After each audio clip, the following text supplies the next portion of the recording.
Hi guys, welcome back to another video, and I just want to thank you all so much for your support lately. We have hit over 300 subs, and I really just cannot tell you guys how much all this has meant to me. Today's video is a little bit longer. I decided to go through and give you guys every roster spot that I think should be taken up for this upcoming All-Star game. And yes, I know some of the voting stuff is coming out, so we already know some of these guys are going to be it, like LeBron and KD, off purely them being literally the most popular people in the NBA. But I determined I wanted to show some guys some love and people who I think should be in this game.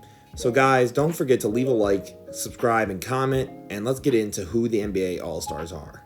So coming up first is obviously Steph Curry. Steph is obviously having arguably one of his best seasons in his career just by sheer efficiency and just going off the numbers. So obviously, you guys, he is going to be a starting guard for the Western Conference, which I think nobody here would have a problem with. And up next is Luka Doncic. Now, obviously, I'm not going to waste too much time on why Luka deserves to be in this game right here. As obviously, I just made a video recently on why he might be the best player in the NBA. So obviously, he's going to make the All-Star game, as we can all very easily tell, as he's just been doing nothing short of incredible work as of late. And obviously, we're going to have the Western All-Star captain, LeBron James, coming in at the 3 for the West. And obviously, you guys, LeBron is just LeBron. He could have put up 15 a game, and everyone would have still had him as the all-leading vote getter. So obviously, he's going to make the All-Star game, and has actually been doing really well as of late, and the Lakers have been sneakily climbing up the standings, which actually might be a video-worthy topic. And now, this next one was actually really tough. So for me, I took Anthony Davis here at the starting spot over Zion, and honestly, it was an either or. If you wanted to comment Emster Zion should be starting, I wouldn't disagree with you. Or if you were like, nah, Emster, you're right, it should be AD, I wouldn't disagree with you. The way these guys have both been playing, and while unfortunately their playing time on the court has actually been limited due to injuries, both of these guys have been playing at an incredible level. So obviously they both deserve to be on the All-Star team. I just took Anthony Davis off his two-way play over Zion. Now, obviously, right here, you guys, we have the third-time MVP, most likely, as I said in the video, which I will link in the description, Nikola Jokic, who obviously is the number 1 seed in the West, and if I remember correctly, either the 1 or 2 overall standing in the entire league. So obviously, you guys, Nikola Jokic is going to be starting on the All-Star team this season. I don't think there needs to be a lot of explaining for that. Now for the reserves. Now, as you guys all know, there's 2 backcourt, 3 frontcourt players, and then 2 wildcards. To me, the first deserving guy of the backcourt spot is Devin Booker. I honestly believe that Devin Booker has done nothing short of shown his value to the Phoenix Suns, especially because he's been injured lately and because this team has plummeted down the standings.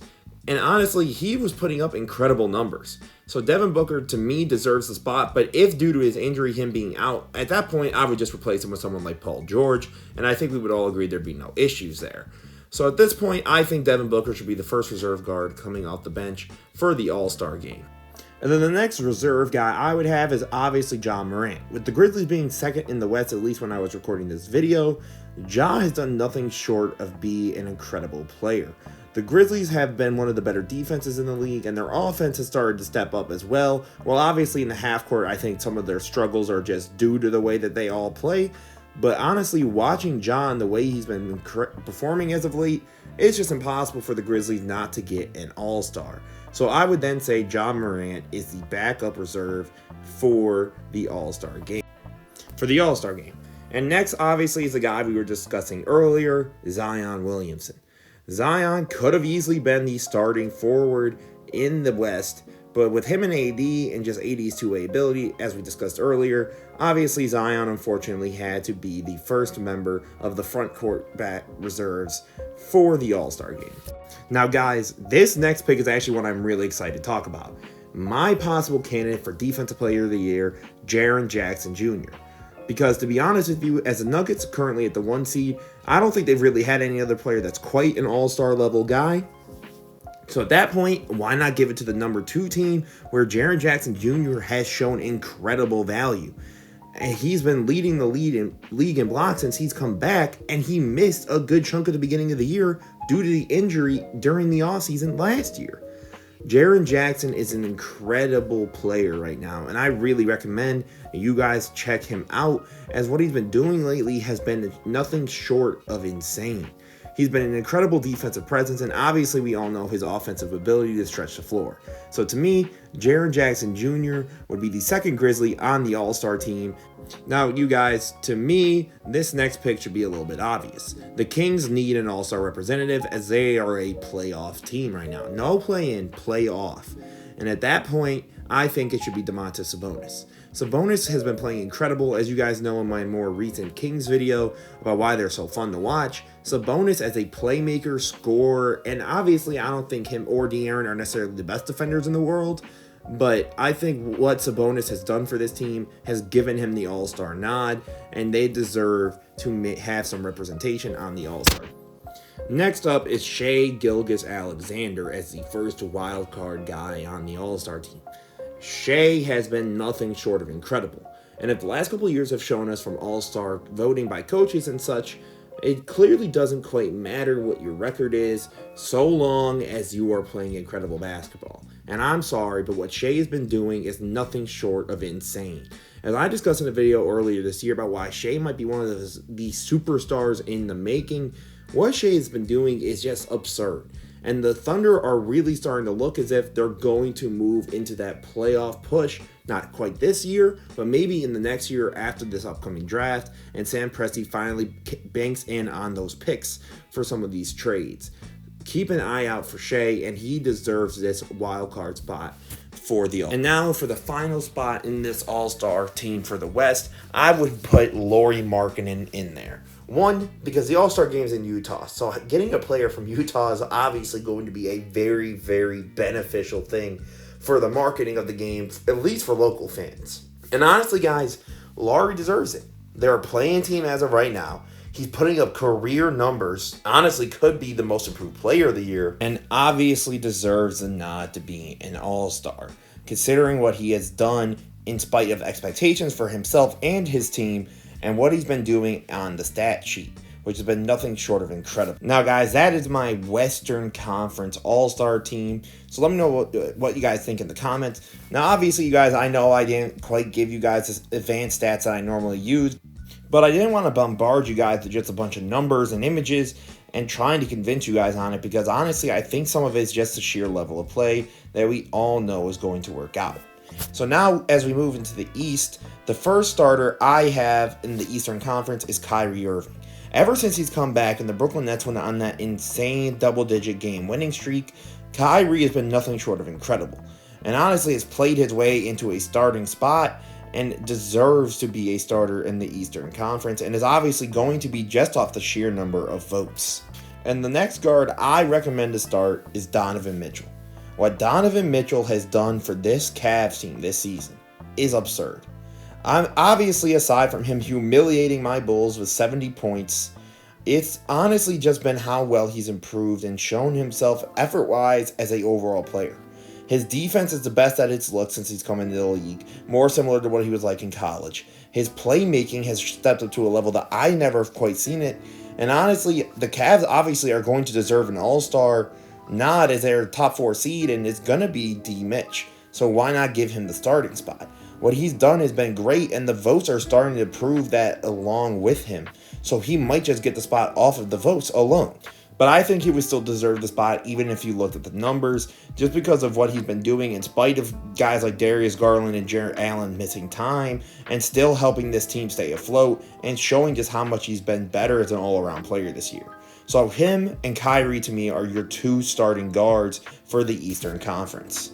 Now, guys, do I really need to waste my time on Kevin Durant?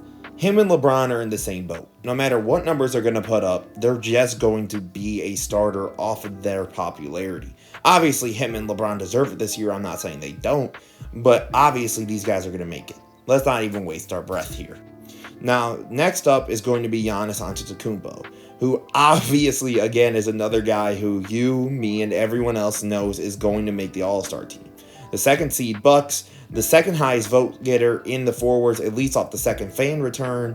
Obviously, he's going to be an All-Star starter. Now, off these second fan returns, this next starting spot might be a little contentious. But to me, I would have Joel Embiid starting.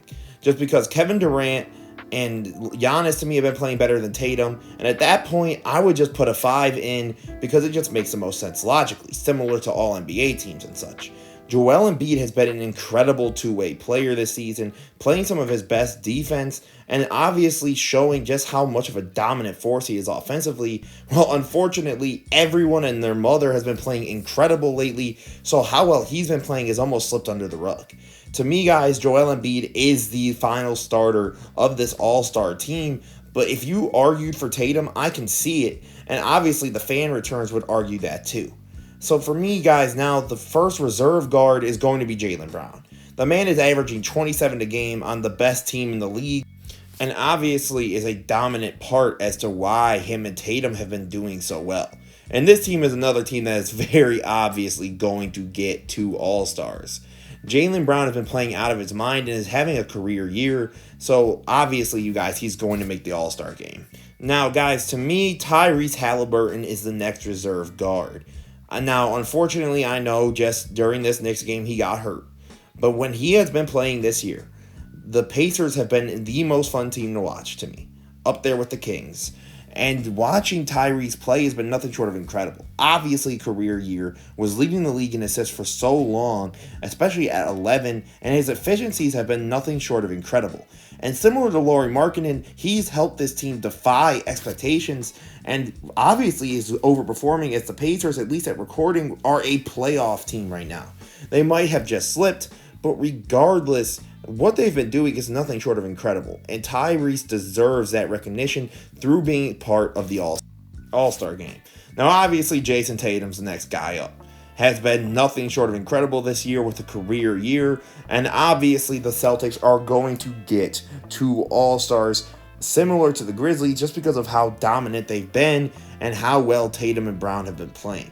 Now, again, him being a starter is similar to Zion AD, where if you argue for him over Embiid, I can see it, but I would just personally say Embiid, to me, takes it as of right now. And now, guys, for the next front court reserve, I'm taking Julius Randle. The Knicks are obviously another playoff team, and at this point, I mean, we have to give them an all-star. And with Brunson having been out for some time, and RJ Barrett surely not playing at an all-star level, Julius Randle will probably be the guy to get the nod. And he's been a big part of their offense and defense since they've been going on these streaks, winning and losing, unfortunately. But nonetheless, he deserves the nod here and should be the next all-star reserve. And the final front court reserve I have is Pascal Siakam. Similar to some of these guys we've talked about, Pascal is having a career year. And while the Raptors are unfortunately struggling, Siakam has been the one bright spot of this team in Toronto. And he has been nothing short of excellent. Having a 52-point game against the Knicks, having some of these career highs, and having career highs in points, assists, and rebounds, Siakam has just been playing nothing short of incredible basketball. And to me, deserves the All-Star nod. And obviously will probably get it based off the coaches voting here, as he's been nothing short of incredible. And the next guy I have as the first wildcard spot is Bam Adebayo, who has been playing the best he ever has in his career, especially on the offensive end, and has been the anchor for this team's defense, and has shown nothing short of incredible play. Now, as much as it hurts my heart not to give this spot to Jimmy, I think Bam has been the best player on the Heat just due to sheer availability. Now, you could also argue Tyler Hero, but my thing is that Bam's impact on both sides of the floor would outweigh Tyler's sheer offensive side. Bam deserves a wild card spot, so here he is going to get it from me.